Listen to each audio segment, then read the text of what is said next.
There's a reason we are here today, and I'm not a speaker, but I want to come up here until they can figure out who's coming up next. But the reason we came out here is because there's millions of children that are abused every day, not every day, every year in the system, millions of them.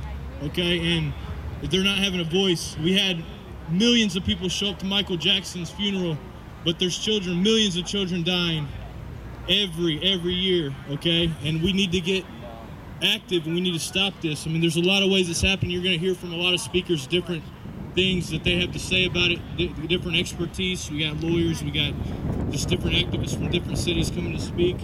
And up next, we got Josie Perez from Florida, all the way down in Florida. She's coming to talk. She does law work and stuff where she's from. So give it up for her, and she's going to be teaching you guys a lot.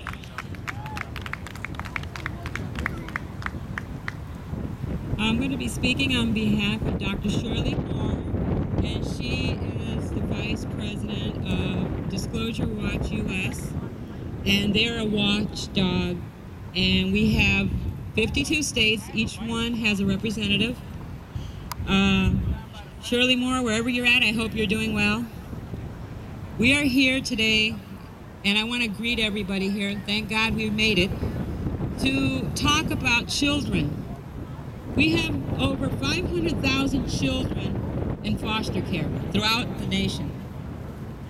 Once these children are placed into foster care, they're usually forgotten. Except for grandparents, I want to thank moms, dads, uncles, aunts, relatives who have tried to get their children, adopt them, or become guardians of these children. We will never forget you, and one day we shall see each other again. I am a victim, grandparent. I've had 2 grandchildren taken away for no reason. Nothing done wrong. They walked in and took my children away and made up some laws and said they were going to keep them forever. So I stand here today in Washington to let you guys know this can happen to anybody. It can happen to you, or to any of you with the new laws they're trying to pass. Our children are being drugged. They start off with Ritalin, Adderall, Depakote, Risperdal, and then they're turned into a drug cocktail. Speak to a foster kid aging out of the system, and they will tell you they've been given anywhere between 4 to 17 drugs before they leave that foster care system. They are unable to think for themselves. They don't know where they're going. They don't finish their education. A lot of them come out with wedlock babies, no jobs, no future, no career. These children were not given the opportunity to be adopted or placed into guardianship with family or relatives. And I hope that this message reaches far and wide. Remember, this can happen to you. This is the future generation of children that are going to be growing up. Do you want them to be drugged? Children dependent on atypicals, psychotic drugs that are very dangerous. Take these drugs away from them, it's like taking a drug abuser away from his drug. They will not be able to survive without these drugs. Listen to the message.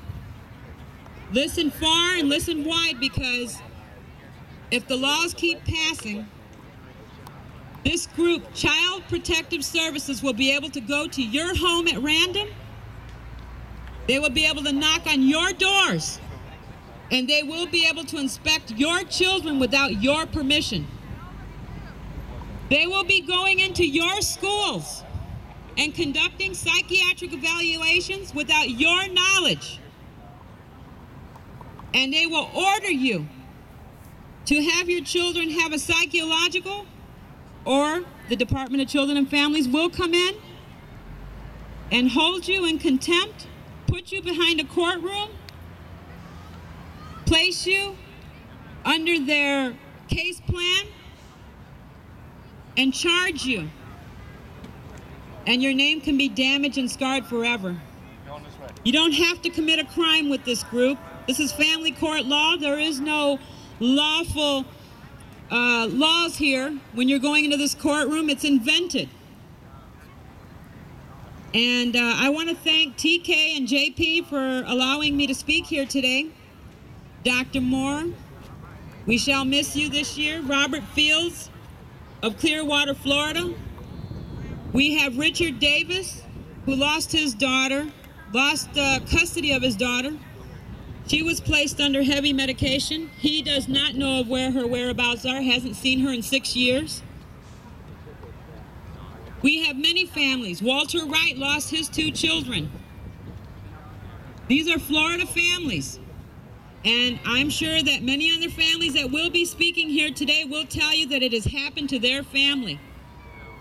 I'm from Homestead, Florida. So if you ever see Maria Alexi Ramos or Emilio Adolfo, you let them know their grandmother loves them, and I fought hard to get them back. But thanks to unlawful family court, they've taken them away, but one day we shall meet again.